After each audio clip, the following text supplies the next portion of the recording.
Hello and welcome to another episode of Real Talk. I'm Niall Murphy, CEO and co-founder of EVRYTHNG. Real Talk is a new series where we bring together influential and industry minds to discuss important issues that are shaping the consumer goods industry. Today we're continuing a conversation with FD Wilder focused on human behavior and specifically the challenges that leaders are facing with the challenges and changes that COVID-19 has introduced to our organizations and ourselves. We're thrilled to have FD Wilder joining us. He's former P&G innovation leader with nearly 40 years at the organization. FD currently serves as a McKinsey & Company senior advisor and is an adjunct professor at the Harvard Business School. When he's not educating or advising on business, you'll find FD advising the 75th Regiment of the Army Rangers or burning off some energy at his local CrossFit gym. So with no further ado, let's get some real talk with FD Wilder. We spoke last time about the changes in consumer behavior, and I wanted to pick up on the follow through that conversation about what this means in terms of leadership and really driving change through organizations to respond to this changing environment. So, as a leader yourself, what is your current mindset in adapting to the world we're in? Well, as you know, Niall, I'm an advisor to the U.S. Army Rangers, and one of the things that I learned from them is this term. They call it we're in the VUCA world. And VUCA is an acronym that stands for a world that is volatile, uncertain, complex, and ambiguous. And I would say that even though the term was invented 10 years ago, that certainly describes the world that we're in today. And as a leader, I try to flip the VUCA dilemma and turn that volatility into vision, that uncertainty into understanding, the complexity into clarity, and the ambiguity into agility. So that's kind of my mindset, a more positive and optimistic, positive interpretation of the current situation with a more optimistic outlook. Yeah, I always like to say the only way forward is upward, and creativity is the only tool that's ever going to solve a problem, right? As we, I think it was Churchill who said, if you're going through hell, keep going. Right? Yeah, never waste a good. That's just the best we can do. That's right. And never waste a good crisis, I think was the other. Maybe it wasn't Churchill who said that, but I think that's a very apt comment at this point. So when we look at this in the context of leadership of organizations. Speaking of that quote on crisis, I think this is a unique moment in time for innovation and creativity, and frequently innovation and creativity comes out of times of extreme discomfort. Tide, which is P&G's most iconic brand, was invented during World War II, when Churchill was the Prime Minister of the UK. When the US government had taken over control of our manufacturing plants to produce ammunition for the war effort. So our most iconic brand was invented in a time of extreme discomfort.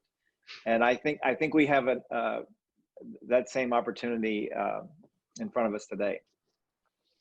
So in looking at how organizations are led and are being led, right? What are the elements of culture that need to be adapted, right? To respond, to be able to come up with the next tide, so to speak, in this context, and get the organization into that positive upward trajectory.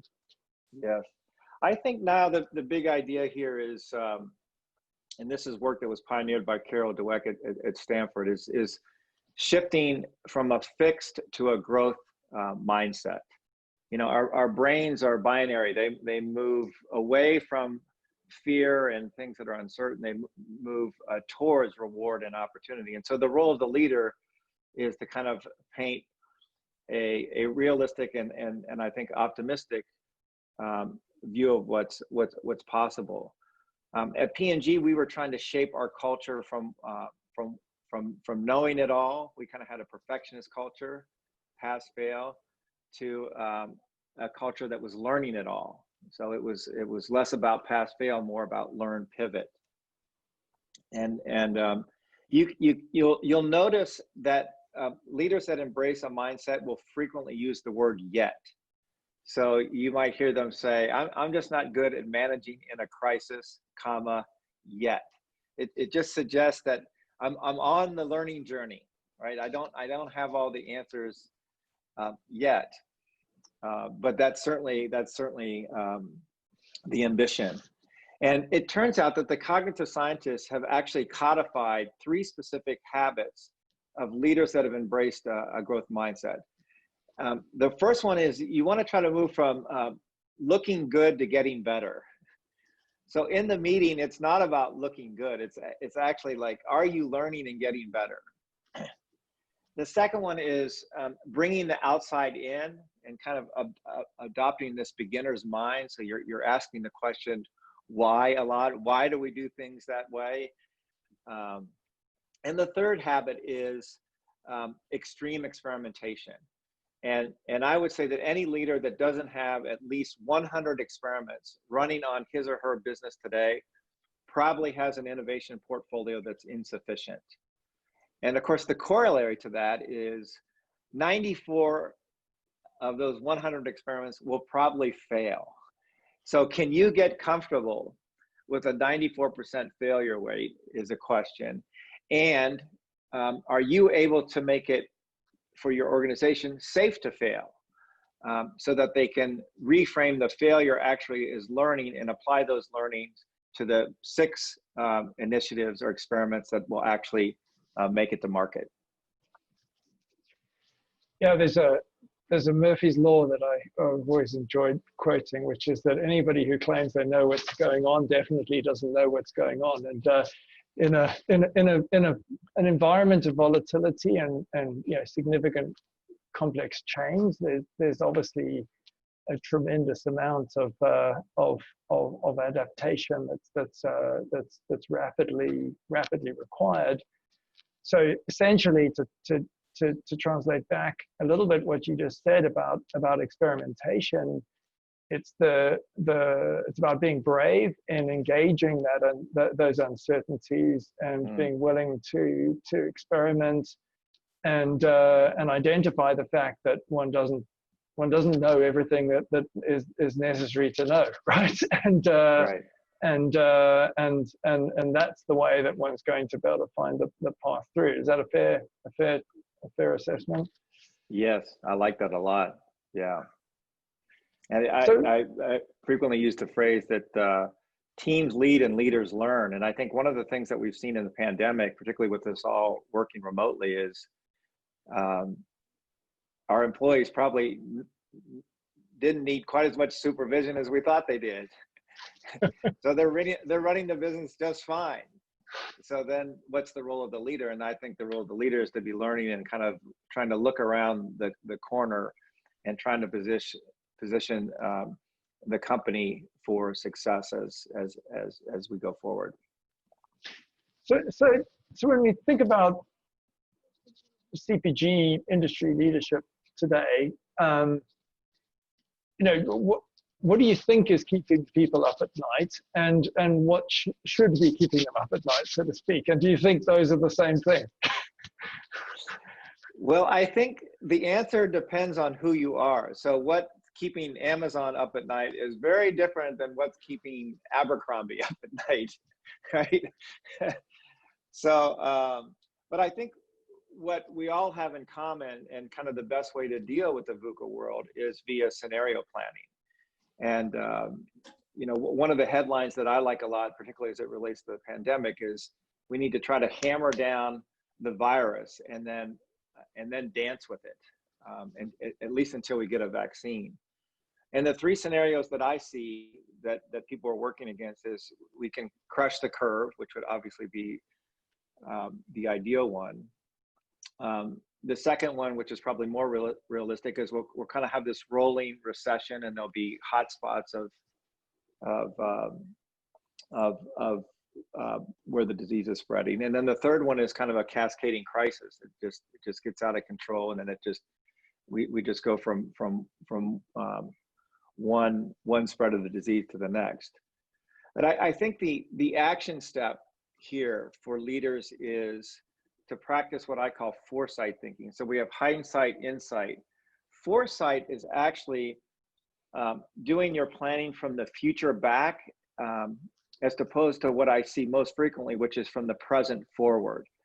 And by future back, I'm talking about going 3 years to 5 years out into the future. It turns out that the further out you go, the more clear things become. In the present, there's just too much noise.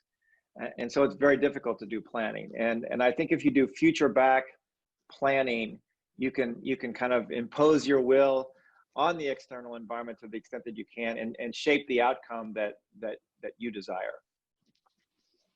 Yeah, what's the Greg Rosetsky skate to where the puck's going to be, right? And I've always, as an entrepreneur, I've always liked to invest in what I would call inevitable futures, right? So, in the context of everything, all products in the world will be digitized, therefore we'll have real-time visibility, therefore that'll create a different type of competitive environment. So it's really then thinking from that inevitable outcome as to how did people get there, and what were the steps they took to get there, right? So totally relate to that foresight thinking. I love that.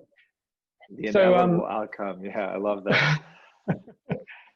Thank you. And then it's just a matter of time, right? The inevitable outcome is clear. It's just how quickly do we get there? Yeah, and obviously time is a big risk variable, right? So there's some element of portfolio that has to be played here, but it's I guess if you were saying, and just going back to a comment you made about e-commerce growth, right? And it's been clear that the transition to e-commerce is inevitable, and so a future scenario would have told you that a primary part of your business is going to be fulfilled through e-commerce, ultimately a substantial percentage, and really it was just a question of how long it took to get there, and any brand that wasn't investing in that outcome is obviously a vulnerable brand, and those that had the agility to respond now to the acceleration are the ones that are thriving, right? Exactly. So thank you again for taking the time today, joining us on Real Talk, and we'd love to hear from folks out there that have been watching us or listening to us, so reach out to us directly at realtalk@everything.com, and we look forward to future conversations.